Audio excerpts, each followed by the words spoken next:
Welcome to Mineral Talks Live, the monthly live mineral webinar that brings you in-depth and in-person interviews with mineral people from around the world.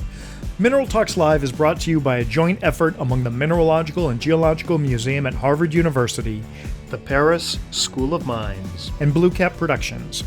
Tune in on the first Wednesday of every month and stay connected to your mineral world. Now, broadcasting live from beautiful Honolulu, Hawaii, the land of aloha, ukuleles, and shakas, this is Mineral Talks Live.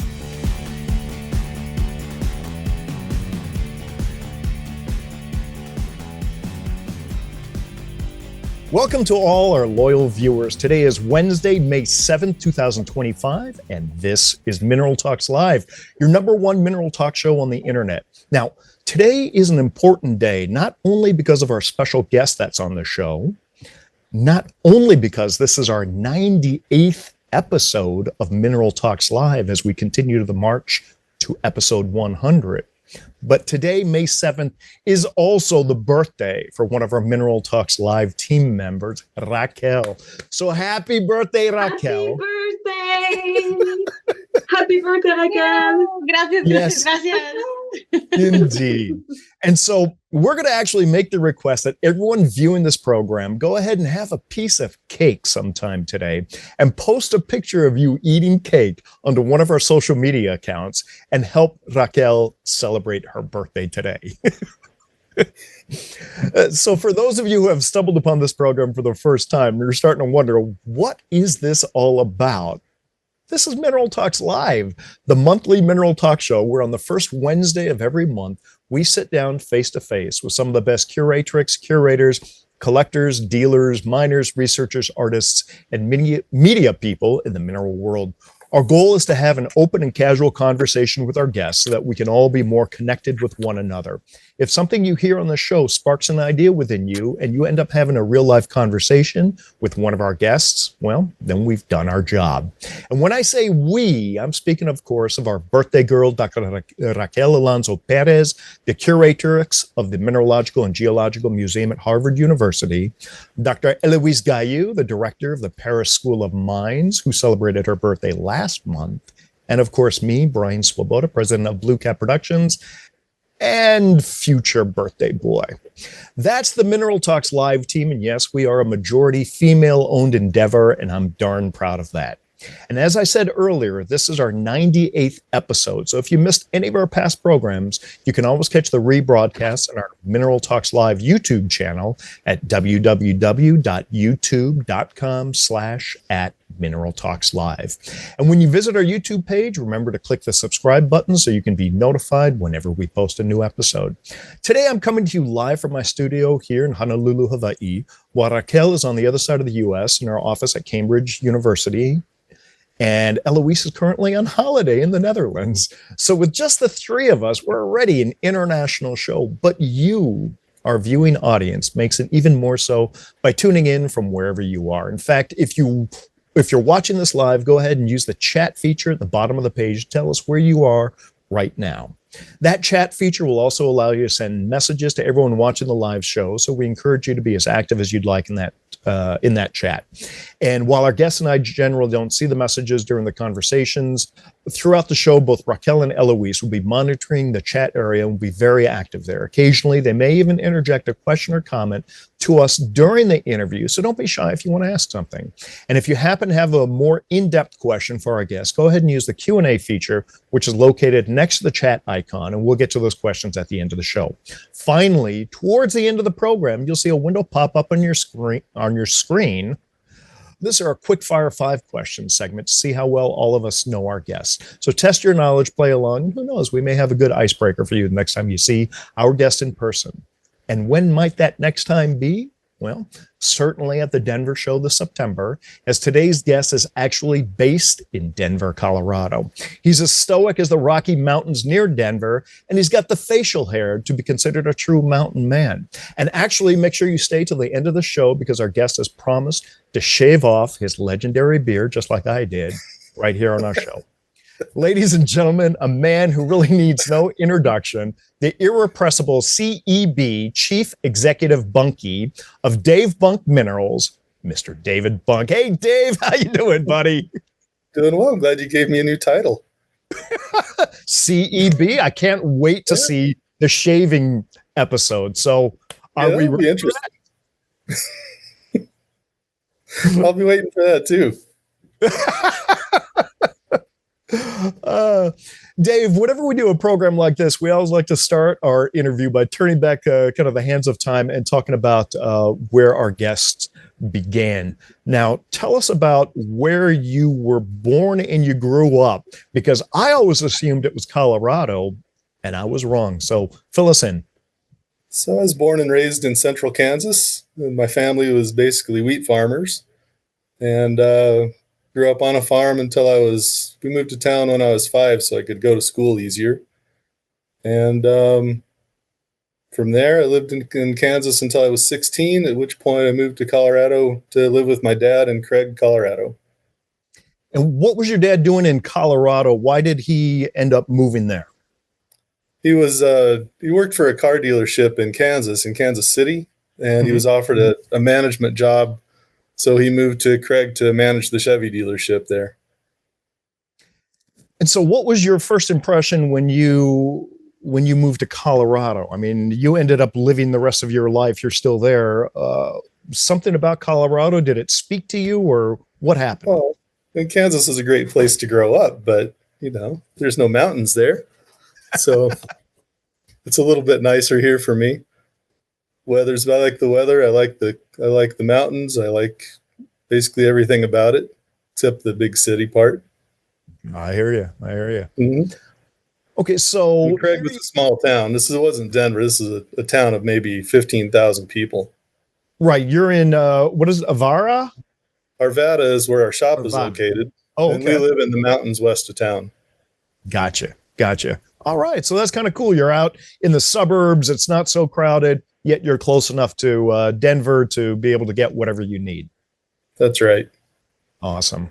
Okay. So somewhere minerals entered into your life. How did that happen? Tell us about that. So probably started when we got to Craig. My aunt was the executive secretary of the Trapper Mining Company, which was a coal mining company. You could see the open pits from the town, and they fed coal to the local power plant. And so I got part-time work there. Because of her, and I got interested in mining and engineering, and ended up going to the School of Mines in Golden.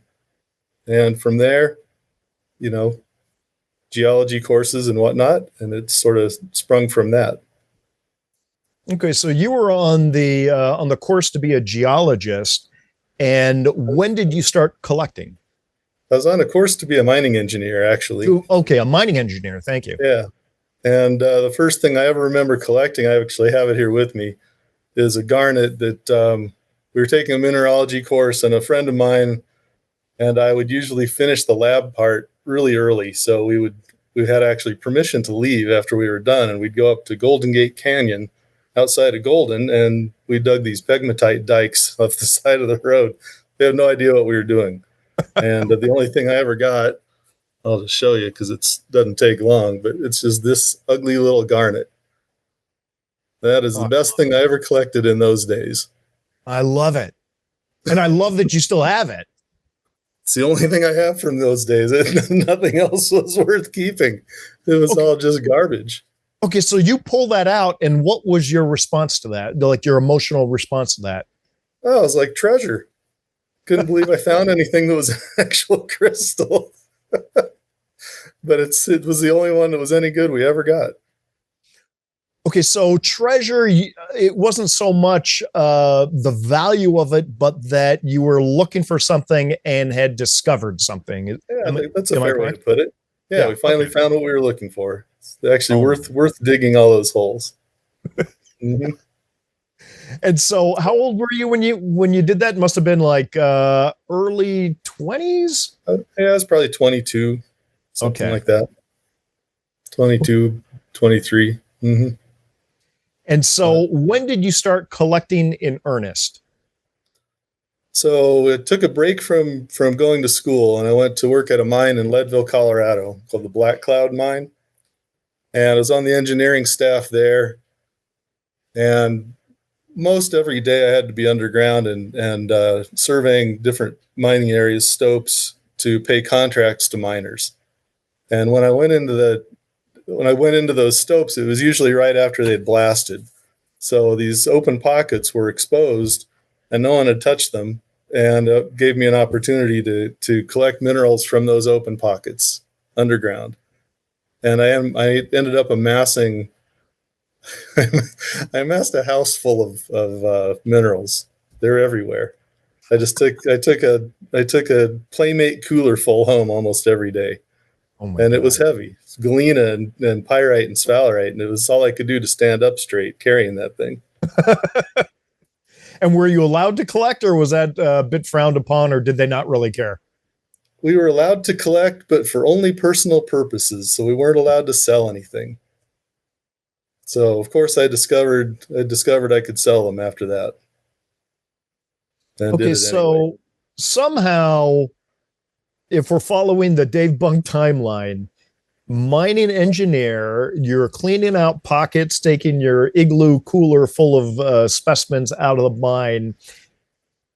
And then there was a switch at some point where you became a mineral dealer. Fill in that gap for me. So I was probably a mineral dealer before I was a mineral dealer, because as part of this, at some point, I was collecting so much, and I thought it was something I should legitimize. And I went to the bosses at the mine, and I asked for permission to set up basically a contract venture where I would be the official collector for the mine, and then we would sell everything. By then, I had met Brian Lees and sold him a big pile of the minerals in my house, and I knew him pretty well. And we made a contract with him to buy all the minerals that I would collect, and then to take that money and put it into a miners fund for like miners picnics and things like that. Oh, brilliant idea. So your bosses had to have said yes. They did say yes. Yeah. But only for a couple of months. And then they decided it wasn't worth it. And I don't think they wanted to mess with it. But the real reason, I think, was, well, they didn't want to mess with it was the real reason. The reason they gave me was that it was too hard to keep track of where the minerals came from and which contracts would have to be paid to claim owners. So they found a way to not do it, and they canceled it after a while. But that was probably my first attempt. Okay. And then what happened after that? Did you stay with them, or did you say, forget you, I'm going to do this? Oh, I stayed with them until it was time to go back. And at that point, Brian hired me, and I was his first full-time employee. No kidding. I never knew that. Yeah. Coming out of the black cloud, I was his first full-time employee. Okay. So you left the black cloud and now you're working for Brian Lees. And did Collector's Edge exist at that time, or was it coming into being? No, Collector's Edge existed. Okay. But at that point, he was basically half mineral dealer and half gold dealer. So he would buy gold from local placer mines and process it and make jewelry gold shot and sell that to jewelers and things. And he would buy and sell gold. So part of my job when he would go on the road is to do gold transactions. So that was the only one that did anything with minerals but him. Interesting. Okay. So, and how long were you with the Edge? I think it was 4 or 5 years. And at some point, I think we split amicably, kind of. But I wanted to be the boss, and it was his business, so he got to be the boss. So something had to give, and it was necessary that I move on. Yeah. So. And was that the start of Dave Bunk Minerals? Dave Bunk Minerals started right off the bat, actually, because most of my pay was taken in mineral specimens. So this was really early, and Brian wasn't a rich mineral dealer yet. So I took most of my pay in minerals and was encouraged then to sell them in the local market. Awesome. Okay. So now you're off and you're full-time Dave Bunk Minerals. When did you first go to Tucson? So I guess I have two questions. When did you first go to Tucson? But before that, Your first exposure to a major mineral show, I'm guessing, was the Denver show? To a major show, that's right. And Okay. the first exposure was so I was friends with Marty Zinn by that time, and Marty let me set up to do sales in his show office at the Denver show, and that's back when it was, I think, the Holiday Inn. Yeah, there he is. Okay. So maybe there we go. We got father, son, and the holy promoter, Marty Zinn. These are notes courtesy of Bo Gordon.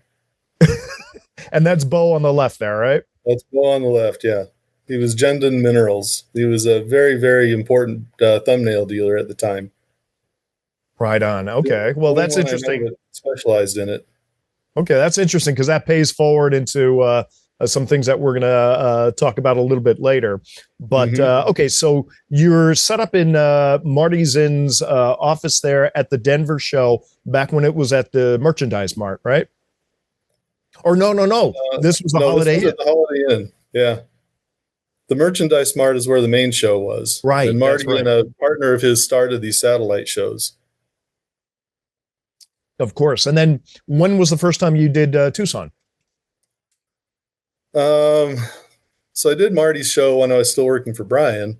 Okay. And the first time in Tucson must have been, it was the early 90s, and it's when Brian had a big batch of Caribib mine tourmalines from Africa. And we had a whole room full of it, and he set me loose, and my job was to empty the room before the show was over. Which I think I did. How'd you do? Okay. I think I did it, actually. Yeah, but we were in the Executive Inn. I never went to set up at the Desert Inn. That was before. I went to the show once, now I think about it, before that. So I actually got to go to the last year or two of the Desert Inn. But I wasn't involved as a dealer until that Namibian tourmaline deal. Gotcha. And so what was your... never missed a year after that. Okay, so what year was that? Had to be about 92, maybe. 92. 1 or 2.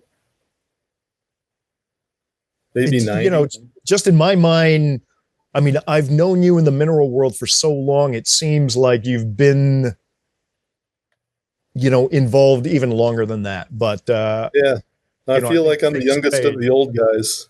Yeah, right. So certainly look like one of the old guys now compared to that picture you just showed. Oh, well, this is you back in your Dave Grohl time. That's right. I love it. So what was your reaction? Did you have this like kind of come to the Lord moment when you realized that, being a mineral dealer was a lot more potential than you might have thought it was? I don't think I even cared about the potential. I was just all in with the Black Cloud deal. That's what I was going to do. I was buying collections from miners before I left the mine. I was obsessed with collecting things from the mine, and I accumulated the most extensive, comprehensive collection from that mine ever. And I had to have things. So I would buy hundreds of flats from miners to get one piece, if that's what it took. And there were times there was a rock shop in Leadville called the Rock Hut, and I would take them a bunch of the lower end stuff and sell it to them all the time. Okay. So I could buy these collections, flip most of it, and keep what I wanted for free. That's probably, yeah. So I don't know what the earliest dealing was, but I guess I'm telling you 3 or 4 different starts. Yeah. But I mean, it's interesting because this is all part of your history. And so, your focus on buying collections is something that you're still real strong on right now. You're really focused on bringing entire collections to the market. And it's like, I don't know, I guess it goes beyond just presenting single rocks. You like presenting these collections, which are tied to the people. And so it almost seems like there's a real focus from the very beginning, even when you're buying it from the miners, of carrying this human legacy through. Would you say that that's correct? I think that's fair. That goes with, I have an obsession with provenance, and I keep track of everything I can keep track of with everything I sell and everything I keep. And part of that, I think, is to honor the people that have collected it, and both in person, both physically and in a collection context. It's just important to me. These people have put their hearts and souls into accumulating these things and collecting them physically, and I want to maintain that. And so all of that is important. So, and when you have young collectors coming in, do you kind of share that philosophy with them? I would imagine. I certainly encourage it. Yeah, I don't push them to do anything that's uncomfortable. They should, and don't take anyone's advice where you have to do it a certain way. Do what makes you happy, what feels right to you, and that might change over time. It does change over time, and collections always develop. But what you end up with really is this. It's a vision of what's inside the collector. It's like accumulated. Well, my wife described it as an artwork earlier today, and this is the work of art that they've created in their life to build this collection. And I think to honor that is an important thing, even if it has to be dispersed. So I try to give credit wherever I can. There's I've even had people come and help me sell their collections at shows. They like to participate in that activity. It's just fun for them to see who's going to get this next, and to show the appreciation, and sort of say goodbye, I guess, in a way, the second time. Sure. Oh, sure. It doesn't happen all the time, but yeah. Well, I mean, it's interesting. You have a very kind of humanistic approach to this business. One thing that I've noticed that we've commented on, and we've played around a little bit as we filmed you on What's Hot in Tucson, is when we come into your room in Mineral City, there's always kind of in the center of the room, there's a table with 4 very comfortable chairs surrounding the table and stacks of flats right next to it. And you invite people to come in, sit down, relax, take your time, and go through those flats. And it becomes a very kind of social part of a transaction of looking and buying minerals. And I love that. I love that you do that. It is kind of unique, I think. And it's, I don't really know if I planned it that way, but I did want a comfortable space for people to hang out if they wanted to. And, I got into thumbnails really, really heavily, and it's a great way to look through thumbnails, is to sit there and grab a flat, and it becomes a community effort, because the people that are there looking, they feed off of each other, and they look for things for each other. And it's just really a nice community thing. So, I love the way that you characterize collections as being artwork. A lot of times, because people don't understand our industry, we describe minerals as we make analogies between minerals and works of art, but we say this is nature's work of art. And the one thing that doesn't translate in that, it helps people to understand, because they say, well, what do you do with the minerals? And we say, well, we put them in cases and we exhibit them, but you don't technically do anything. But it's like a piece of art. It doesn't do anything. It hangs on the wall and it brings you pleasure when you see it. But the one part of that analogy that fails the translation is that artwork is something that's created by humans. And I think that adds a lot of impact into the artwork. You look at something, and if you're studying an artist, many artists have different phases of their time, and understanding what they were going through at that time, you see that influence expressed in their artwork. And we don't have that with minerals, but I like the way that you describe collections as artwork, because now you do have that human touch, that human element that alters just mineral specimens. I don't know if you want to go ahead and comment on that, but I think that's really given me pause right now, just in this interview, to kind of reflect on a little bit. So I think it's exactly as you describe. It's the work isn't one piece. It's the total, and you see how things develop as a collection grows and matures.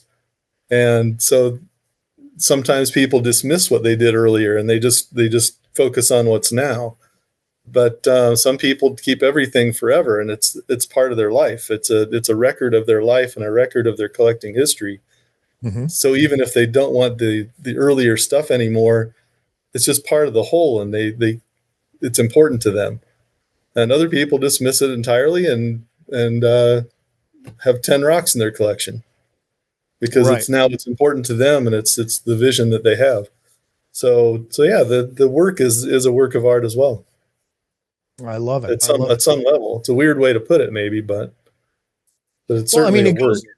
I think, I'll speak for myself. I look at people's collections and I can see the evolution of people as collectors when they start off as new collectors and they're not really kind of sure what they're doing. And maybe it's a bit of a mishmash, and maybe it doesn't have the best pieces. Maybe they have Wilburs on them to, honor our recently departed friend, Dave Wilbur.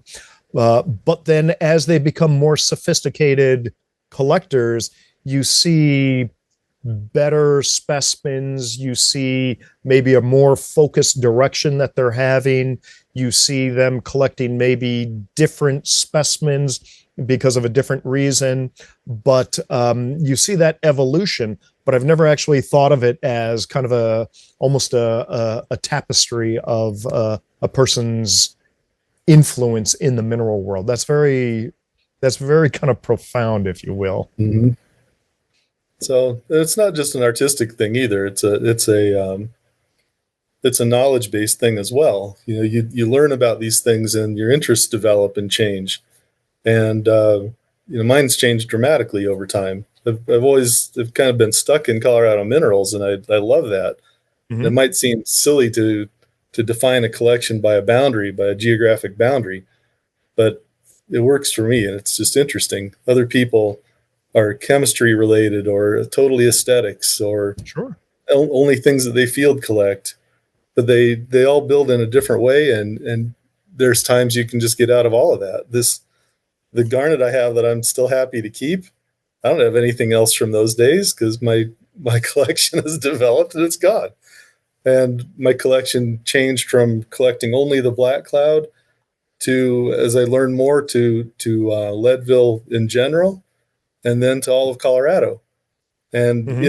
in those transitions, you kind of reevaluate things and decide what's appropriate and what works for you.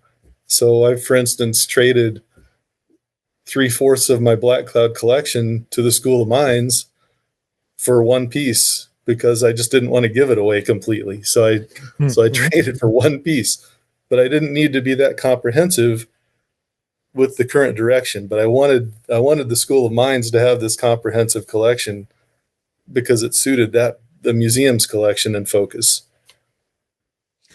Now, Dave, you have been described as someone with a near encyclopedic knowledge of mineral specimens. You can take any mineral specimen and show it to Dave, and he can suss out just by examining it, kind of its story. How has that affected your collecting Colorado minerals? How has it affected Colorado? I'm not sure what you mean. Well, I mean, as your knowledge of minerals have grown, one wouldn't be at fault for making the assumption that you would start collecting more global pieces because certain things are not found in Colorado. And now that you have knowledge of it, you may want to collect that because, oh, that's interesting. I have this bit of knowledge, and here is a manifestation of that knowledge. Yet you remain, it seems, more focused on Colorado pieces. So has it changed your approach to collecting Colorado pieces? So from the very start, I was more interested in the unusual than in the mundane. So I have mundane. I have lots of common minerals. And I have a pyrite suite that's frighteningly good for Colorado. But the things that impress me the most are these unusual things, the things you don't see really ever. I have the only millarite that I know of from Colorado, for instance, and other things just even unusual for the locality. On the Black Cloud, there was one find with two pieces of really thinly bladed, glassy brown crystals, and there were two, but the miner dropped and broke one of them on his way out of the mine.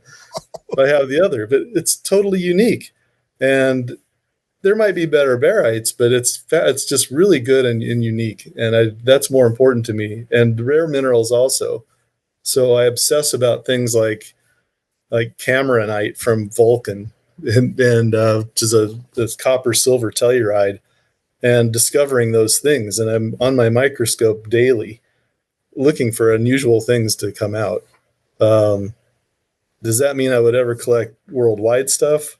Not necessarily. There's plenty I have to be interested in, but I do have maybe 15 or 20 small miniatures not from Colorado. Okay. And every piece has been for sale. And at some point it's for sale for a year or two and no one buys it, I decided I like it more than anybody else. So I'll keep it for a while. Might be for sale later. Yeah. So how many pieces do you have in your collection? I'm not sure, but because I'm in the process of sorting and cataloging, and I have a large hoard of Colorado minerals to go through. And I would guess right now, when all is said and done, it's probably going to be in the neighborhood of 5,000 pieces. Wow. I have right now, there are 2,000 cataloged. About. Dave, get to work, man. I'm doing it every day. So Brian, I just sorted through just the pyrite I have from Gilman, Colorado, from the Eagle Mine at Gilman. I think it was 40 flats of pyrite alone from the Eagle Mine at Gilman. So, okay, but in that case, you would just buy the flat and you haven't really gone through it. So is that one of the examples where you bought the flat and you bought all the flats because there were one or two pieces that you really wanted, but you had to buy everything? They came in collections. I bought things I bought mine superintendents collections and big hoards of things from miners, and and then I put it aside until I get to it, and I just never got to it. So now I have this unbelievable mountain of flats of Colorado minerals. So I'm trying to systematically go through it, but it takes a long time. So next up, I've just finished cleaning the galena and sphalerite from Gilman, so that'll be the next up. Okay, all right. Yeah, and then maybe we'll see some of those on the shelves. What's that? Maybe we'll see some of those on the shelves soon. Absolutely. Okay. I don't keep that many. I keep maybe more than I should, but I don't keep that many. You don't know how many. Trying to get better, Dave. Come on. Yeah, not even I can keep all of them. What's your favorite piece of your collection, and why? Single piece? Yeah. You want me to show you one, don't you? Is that what you're fishing for? Yeah. If you have it there, I'd love to see it. We'd all love to see it. I don't know that I have a favorite, but I have a lot of favorites. And the one I've often talked about using this as a logo for labels and stuff like that. And it's a piece I collected at the Black Cloud. And I'll tell you the story first before I show you the piece. So I was in there measuring stopes one day, and I came across in a fresh blast this really, really shiny galena. And I asked permission to go in on off shift, and they gave me permission to go dig this stuff for myself, not for the mine at that point. Okay. So, and they granted me permission, and I took a miner friend of mine in, and the two of us spent the entire shift, an 8-hour day digging galenas. But they're fantastic. This is a thumbnail, but I just love it. I don't know if you can tell how shiny this thing is. Oh yeah. But it's like a mirror. It's like a mirror, and it's just haloed with white dolomite. It's got curved faces, you can see. So this is one of my favorite black cloud pieces. I love that. It's a And spectacular piece and so aesthetic. self-collected. Oh Yes, man. yeah, I did collect this one. So that's a favorite. Did you want to see others, or was that just an offhand question? Well, I've got some photographs here that I want to bring up, and let's talk about the photographs. Okay. And then towards the end, before you do the shave thing, let's go through. Let's look at some of the other pieces that you have here. Okay, so we saw this. Tell us about this photo. So this is a gentleman named Brad Bond. Lived in forget the town in Ohio, right on the river. I met him when I used to do a big tour of shows around the country, especially the East. And I would meet him in Cincinnati every year. He was an engineer for DuPont. And if there's any old timers out there, his name is Brad Bond. And a good friend of his, Credo Schwab, who some people might know, he and Abe Rosenzweig were really good friends. So the three of these guys would hang out together. And he called me a few years ago, I think 4 years ago, and wanted to sell his collection. So I went to Ohio and bought it and loaded it up. But just a prince of a guy. He's a fantastic guy. He collected pyrites in Ohio and did an article in Rocks and Minerals about those pyrite nodules. And again, just a really nice guy. And he called me, and I went down and took care of it. And they just wanted everything out of the house, so I took everything out of the house.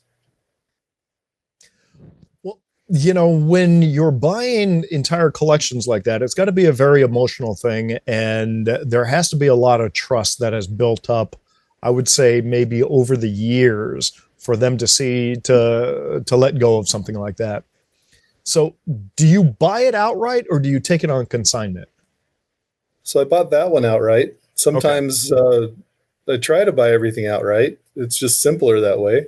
Mm-hmm. But I've taken things on consignment before, and I'm sure I will again. It just depends on the circumstance. For Rich Olson, you have a picture of him too. For Rich, pull that up. For Rich, I went to his house and I made him an offer, and he turned me down without a thought. And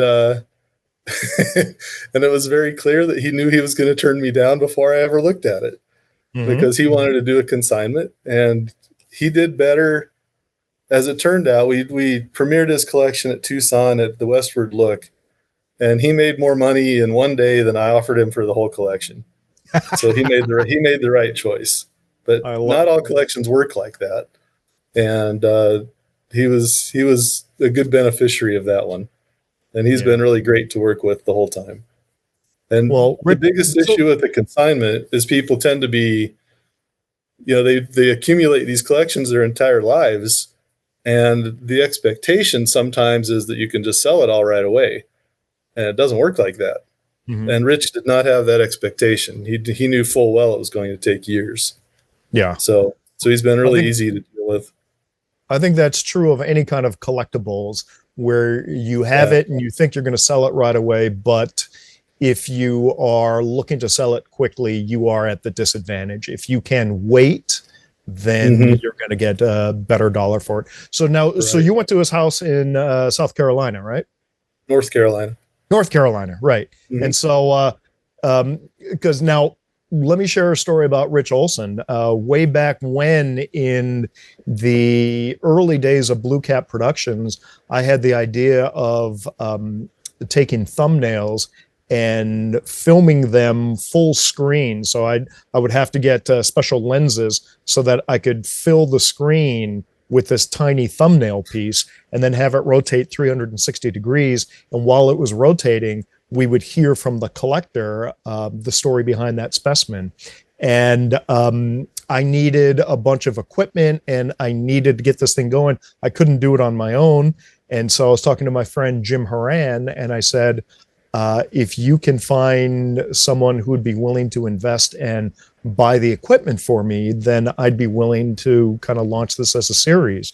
And so he went and he started talking, and Rich Olson was one of the two people who became angel investors for that. The other one was Alex Schaus. And so that series became known as the Mineral Perspective series, and they were both featured on it. And in terms of thumbnail collections, Rich had an incredible collection. So I was really happy to see that you had ended up with that collection, because fabulous collection, and I'm glad that you handled it.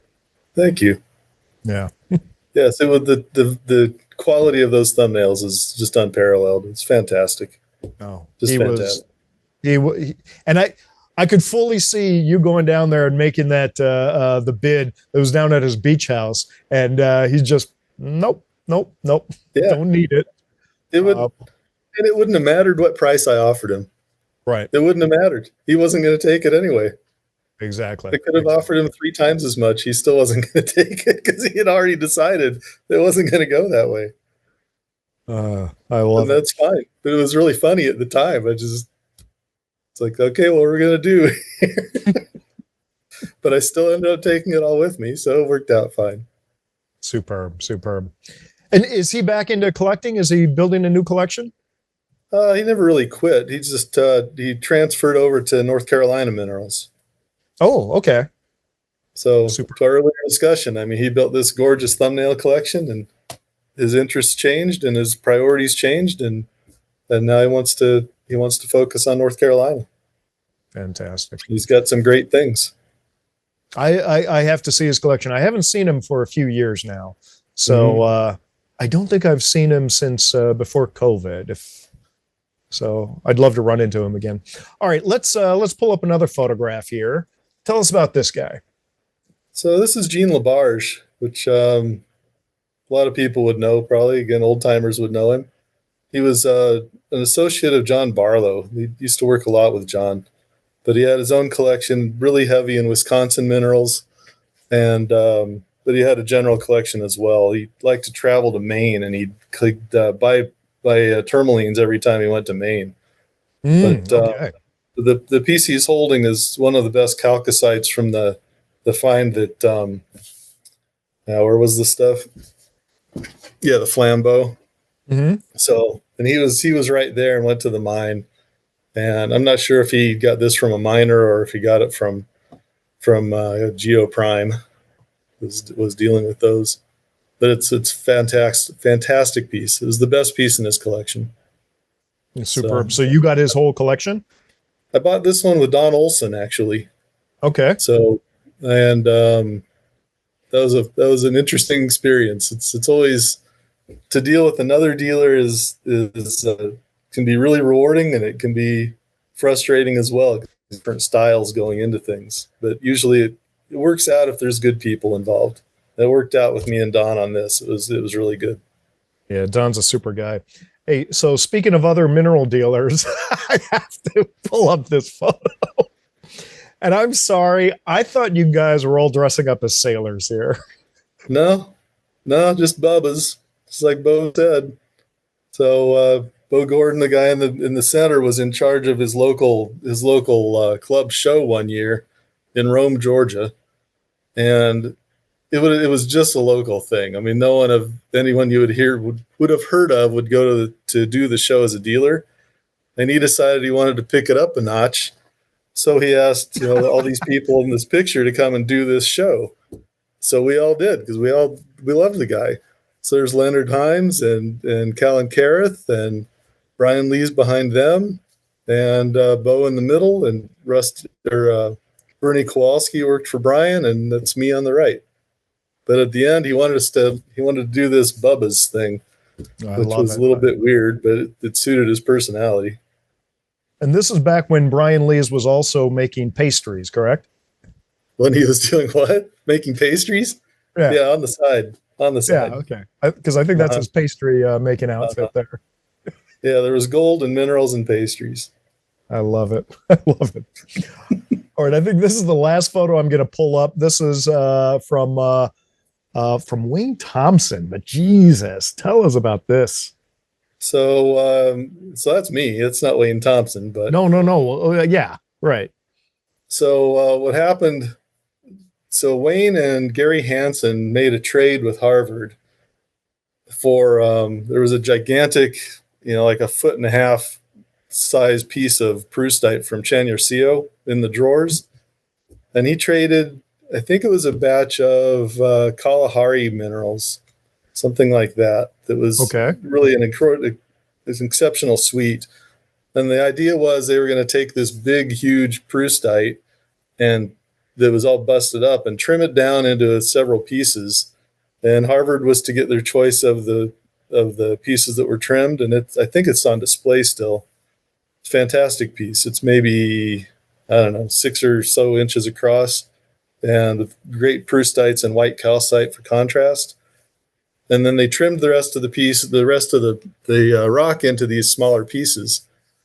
And Wayne had sold 2 or 3 of them, I think. And I saw these things at his house, and I started to abuse him. I said, Wayne, these are ore minerals. This is a silver mineral. You don't know anything about them. You don't care about them.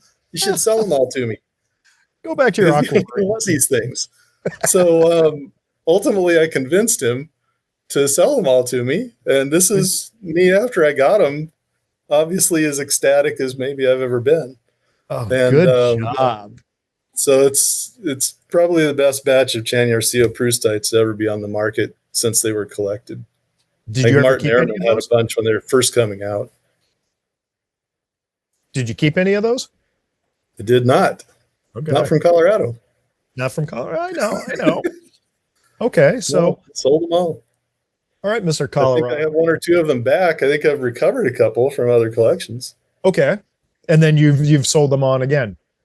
Yeah, I still have 1 or 2 of them, I think. Oh, you still do? Yeah, things get recycled. It's the beauty of the business. You sell good Indeed. things to people, and then you buy their collections later. You have good things to sell again. All right, Dave, you've got some pieces from your collection, I believe, just off camera here that you want to share with us. I would love to see these because I understand that your collection at your home, it's not on display. It's not on exhibit. So it's in boxes. Pretty much, yeah. Okay. And so this is a rare peek into your personal collection. How many you want to see? Let's go until Raquel starts yelling at us. Okay. Let's see. I'll give you ones with stories, I guess. Yes. So let's see here. I'll start with the gold. So this is from Breckenridge. And this was metal detected by a friend of mine maybe 20 years ago. And it looked like nothing. When I got it, I think you could see maybe this top little part sticking out of the rock. Okay. So I cleaned and prepared it and got it into this. Did you x-ray it or were you just chipping away?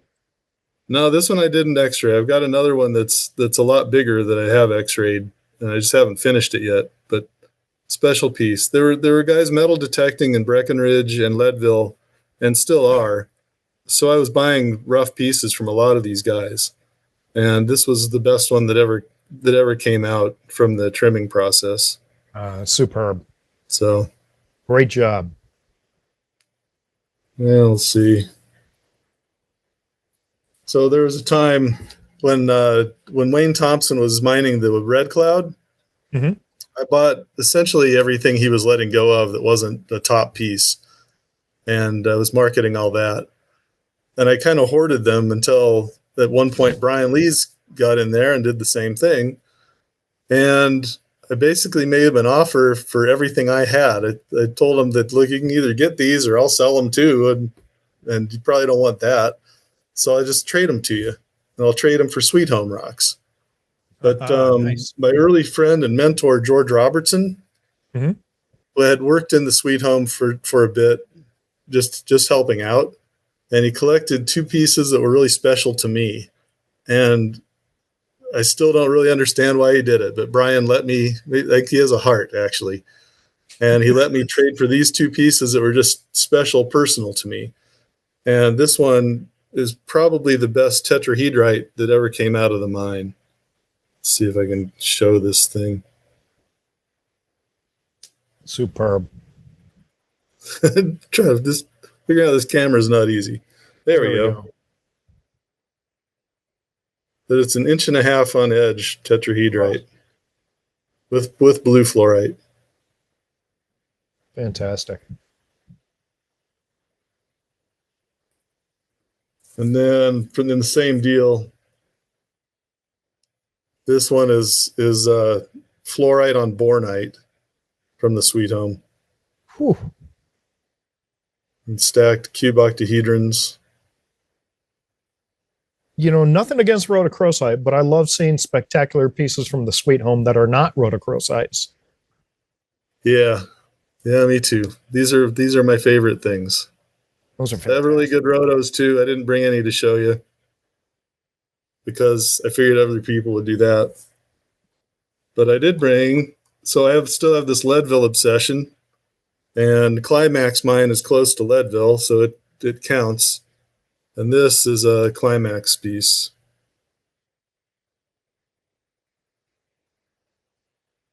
Which is one of the best rotos from Climax that I can think of. Wow. That is great. With finger-sized quartz crystals.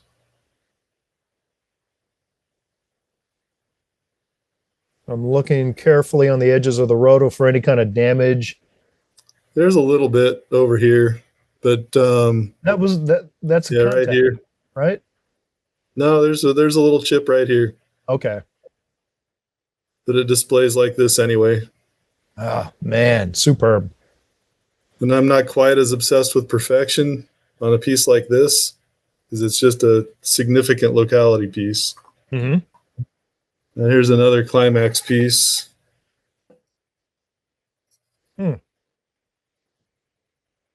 Another just killer fluorite. And that's ferberite on the bottom, the black stuff. Dave, what would it take you to put together an exhibit case at one of the mineral shows? I do that sometimes. Yeah? Yeah, you've seen them at the Denver show the last few years. Not last year, but before that. Are you exhibiting at Denver this year? Excuse me? Will you exhibit at Denver this year? I wasn't planning on it, but it's not impossible. Okay. So, another one. So this I just had out lately and was asked about lately. This is a sylvanite from Cripple Creek, which is probably one of the best sylvanites from anywhere that I've ever seen. The glare is bad.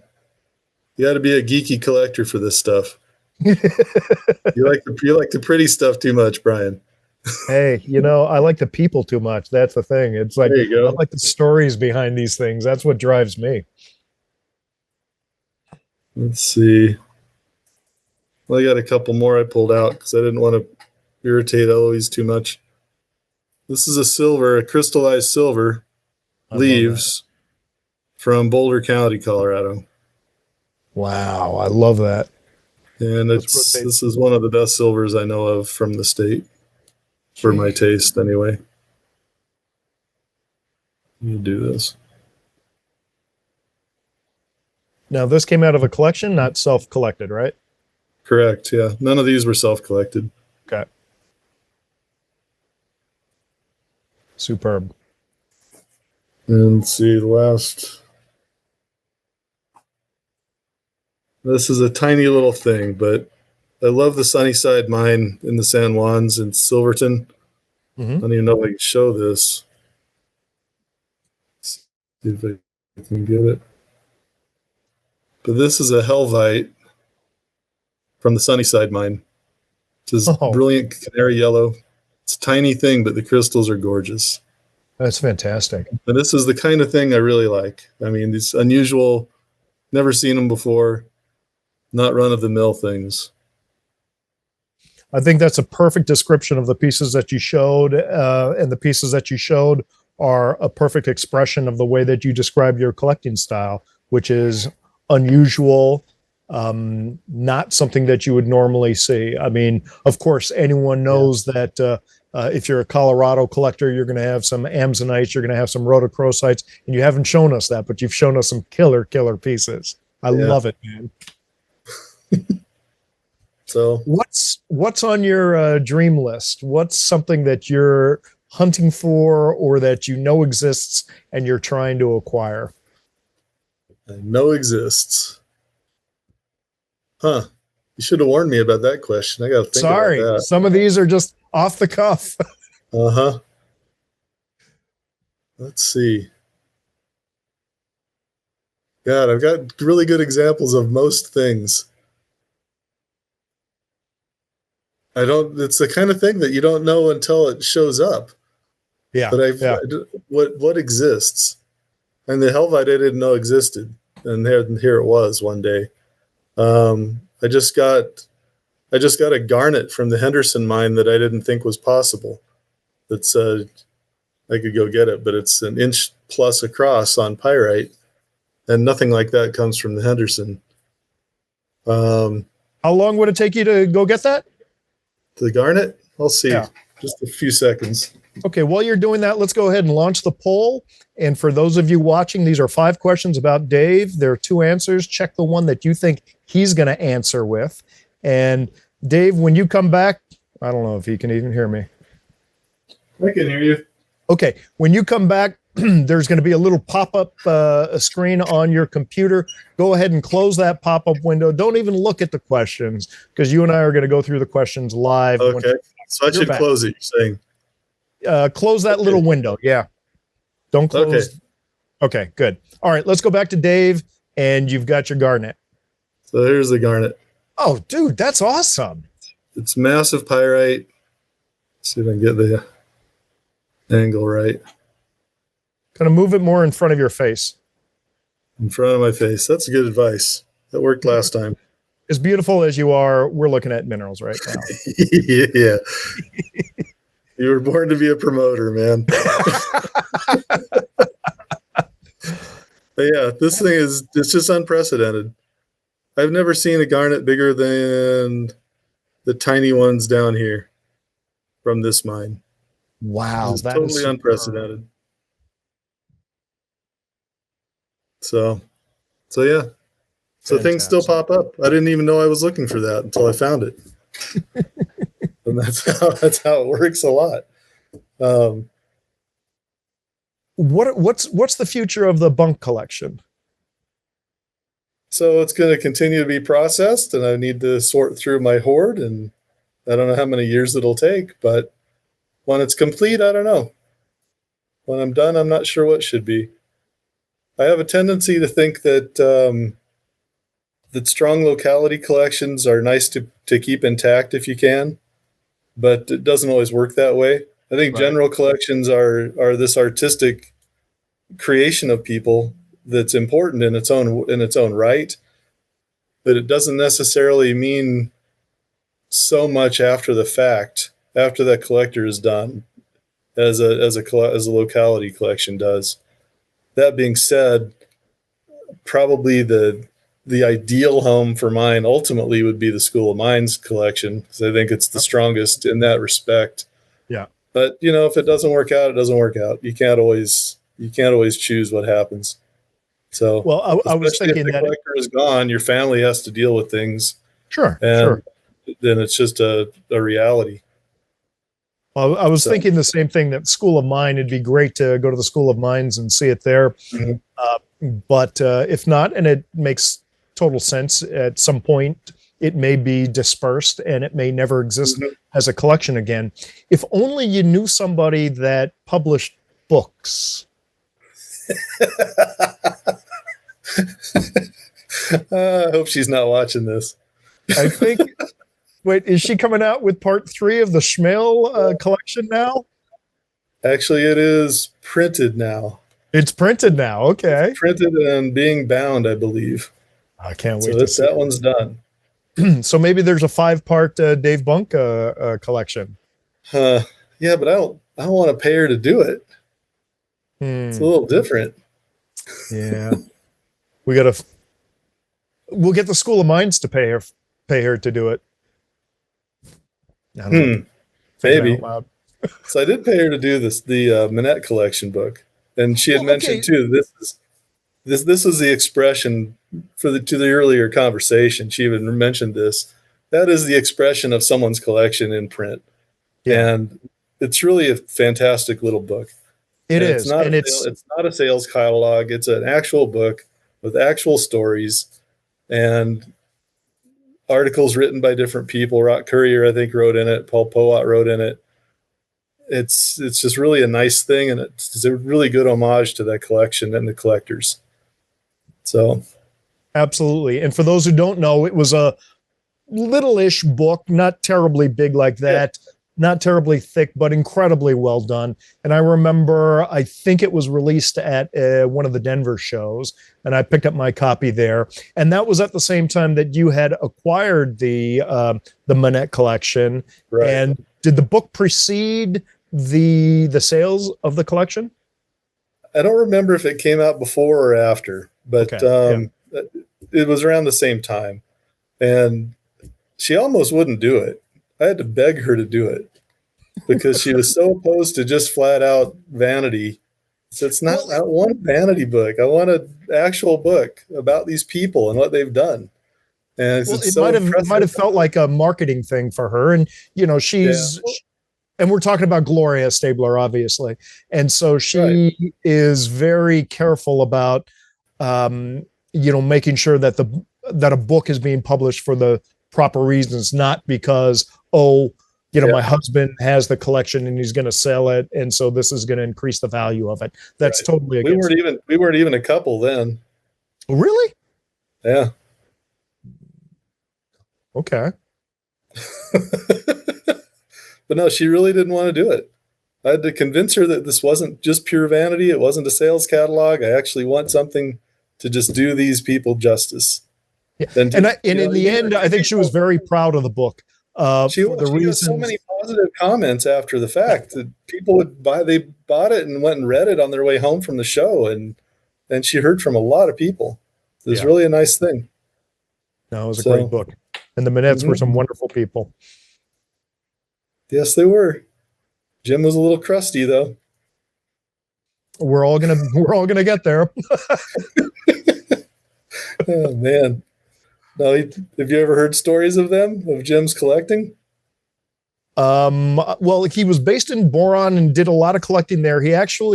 My father had a pseudomorph collection that he ended up selling to Jim, and Uh-huh. so tell me your stories that you want to share about Jim's Oh, collecting. they're endless, but he was so passionate, he was so intense that pretty much we believe he had kids so that they could help him collect minerals. So he would he would get into these tight spaces he couldn't reach. The kids hated minerals because every vacation was to go collecting minerals. And he would do things like get into a hole in one of these mines in boron, and he'd shove a kid up into this hole that he couldn't fit into, and then drag him back out while they're holding rocks. I love it. That's great. I Isn't mean, going back to it your great? origin, your mother and father were farmers, and so farmers traditionally would have kids to help with the farm. So we're not Exactly right. far off Made here. perfect sense to me, but the kids weren't impressed. So, Uh, so they didn't really have any warm, fuzzy feelings about the collection in the end. yeah. Oh, I But love it. I love it. Yeah. And I remember Wendell Wilson had gone out to visit them one time, and he filmed pieces from the collection. He had some like VHS camcorder and was just kind of holding them and rotating them in front of the camera lens. And after BlueCap Production had started, Wendell and I came up with the idea of taking what he filmed and re-releasing it as BlueCap Productions.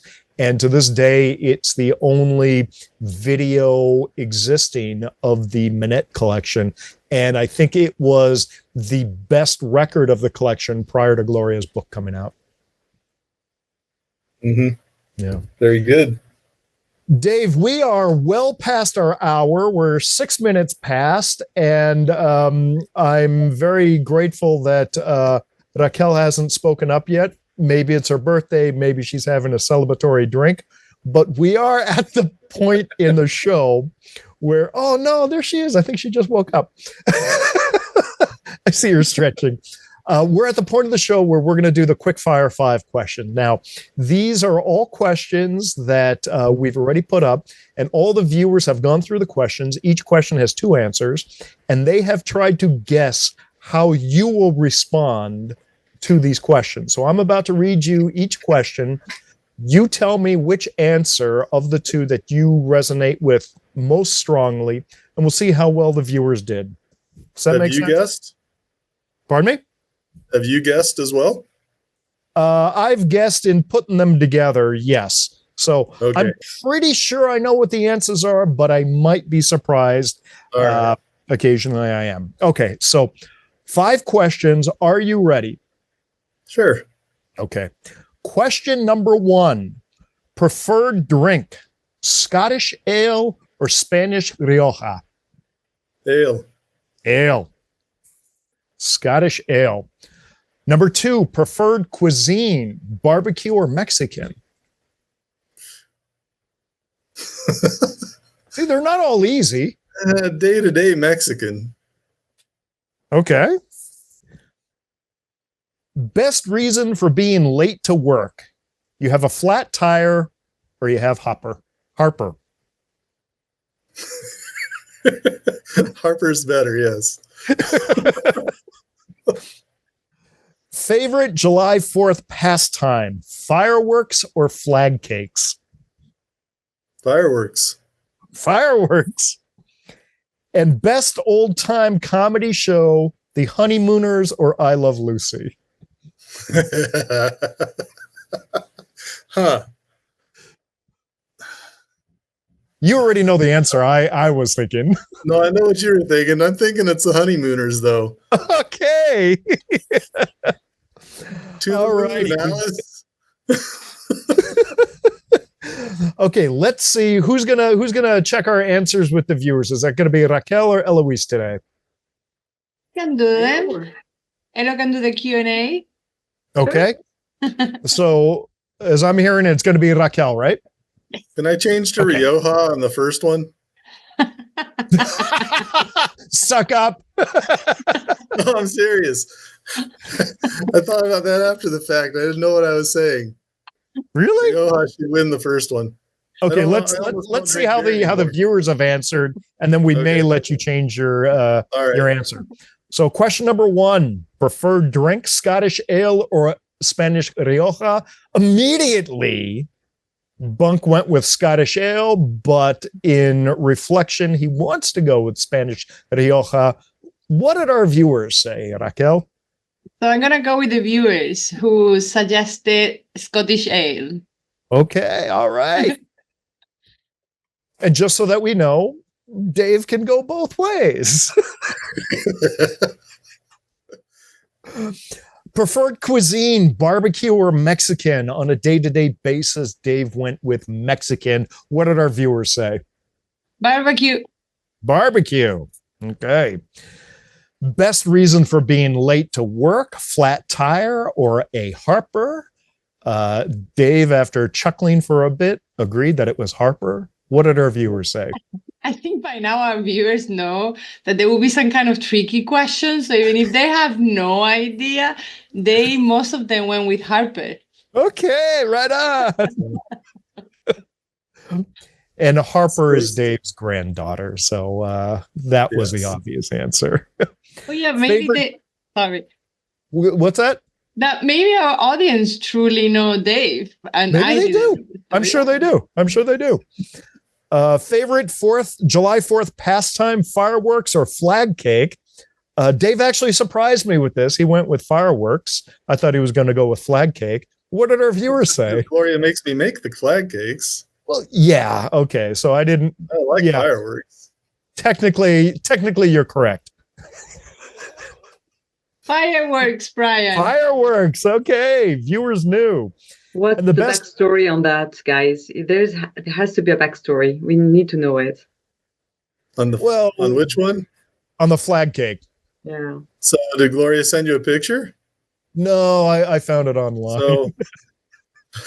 So no, every on 4th of July we make a special cake with white frosting, and then we arrange different berries on the cake to the blueberries for the blue stripes and raspberries for the red, and we make it to scale. So there's exactly the right amount of blueberries for stars and the exact amount of stripes with raspberries. And Dave had to do two of them last year, so he might be burned out on flag cakes. Corey thinks I'm crazy because I actually measure them out, so I get precise, and it drives her nuts. Oh my God. There's the mining engineer in you. It has to be perfect, or I can't do it. That's the micromount mentality, I think. Yeah, totally. Yeah. And last question, the best old time comedy show, Honeymooners or I Love Lucy? Dave went with the Honeymooners. What did her viewers say? Honeymooners. Honeymooners. 5 right? Okay. 4 out of 5.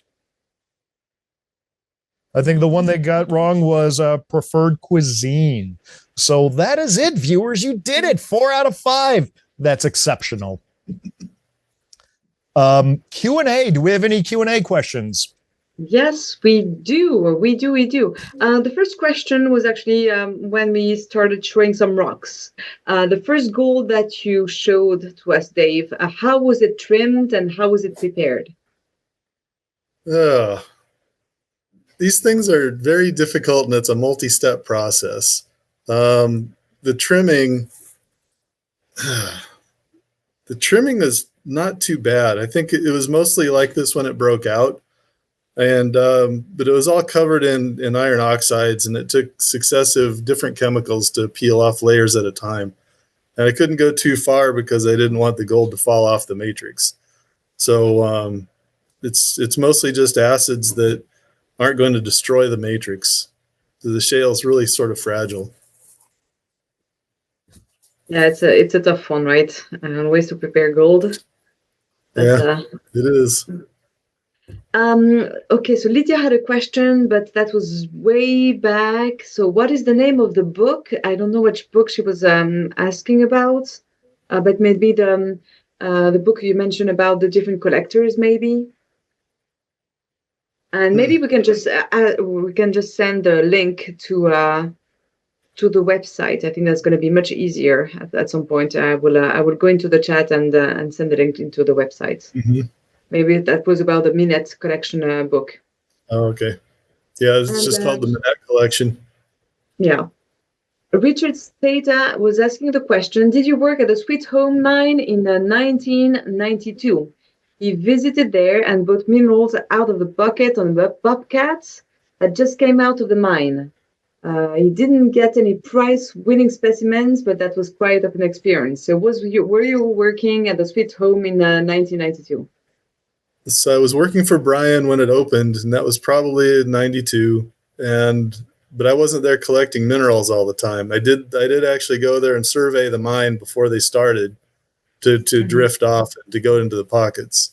And I would visit sometimes and do a little bit of work, but I wasn't one of the miners as such. And Brian was, at that time, Brian really didn't want anyone else to collect the rotos except him. He was very, very particular. So even if you were there, you probably didn't get to collect something really good. There were little side pockets he sort of had saved that he would let people dig in. But no, I wasn't personally there most of the time. But I did the surveying work. Okay, thank you very much. And Brian, I'm sorry, going back to the book question, if the query was about the Minette book, I just put in the chat a link to the Minette book. This is on the lithography.org site. So if anyone's interested in that book, again, fantastic book. Go ahead, check the chats, and you'll see the link, and you can buy it direct from Gloria. Mm-hmm. So in the Q&A, there was no question, but I just saw something very interesting by who was it? Eric, I think. Eric Fritz. Is the miner statue in the Black Hawk, Colorado, Dave Bunk? Say that again? Is the miner statue in the Black Hawk, Colorado? Is that Dave Bunk? We're going to say yes. I would be I would be older than even I look. So probably not. And you can thank Eric Fritz for that question. Okay. I'll thank him personally. All right. Raquel, do you see any other questions? I didn't have any other in the Q&A. No. All clear. Okay. But many congrats, Dave. That's for sure on the comments. People truly enjoy knowing you more. And of course, Brian. Yeah, and Brian, you were saying it over and over, but really, if you want to see some awesome specimens, something that you wouldn't see in other shops or in other like collector's item, go to Dave and see what Dave has in his booth all the time, because you will see some exceptional minerals you will never see anywhere else. That's truly something, and take the time to ask Dave the question. I don't know my minerals as well as a lot of you guys out there, but I never hesitate to ask Dave questions. You always have the great answer, and just don't hesitate. Look at every single minerals, even the ugly ones, because there's some interesting stories back there. So thanks, Dave, for sharing your passion each time. Thanks for taking the time to explaining to people what's out there in in all of your display cases, and thanks for what you put out there for people to see and to buy. So thank you. Thank you. Dave, you are at Mineral City. It's building A, I believe. I think it's number 6. I think it's Okay. A6. So that will be next year in Tucson. You guys can go visit Dave. Where are you going to be at this year's Denver show at the Hard Rock Summit? Same place as last year, which is right outside, right across from the show office, and basically as you enter the building. Awesome. So, okay. Well, as you enter the building through the gem part and right before you go into the hall. Okay. All right. We're going to catch up with you when I see you in Denver, and maybe we'll go out and get a Spanish Rioja.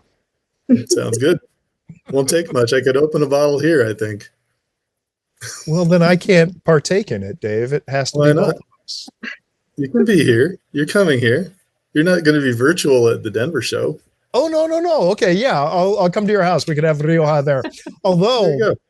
Dave, remember last time I visited you and Gloria at your place in Tucson? I was with Patrick and Kate. Uh-huh. I think we went through 8 or 9 bottles of wine. Yeah. Well, we still have some. That was awesome. That's called greedy, Brian. No, it's called indulgent, and that's what you do when you're hanging out with the chief executive bunkie. Okay, I mean, I'm seeing not, if that has legs or not. I'm almost in France, so I have to advertise. Drinking is not good for your health. Please eat at least 5 fruits a day. That's my French under advertising. I have to do it. Was it a public service announcement? Yeah. Okay. All right. Didn't know we were doing those. All righty. Guys. David, thank you so much for showing up, brother, man. Really enjoyed the talk. Can't wait to see you when I'm in Denver. Thank you to all of our visitors who tuned into the show. Happy birthday, Raquel. Don't forget to take your cake photo and post it online. And for all of you viewers, tune in 1 month for our 99th episode of Mineral Talks Live as we continue our march to episode 100. All right, everybody. Aloha. Take care. Thank you.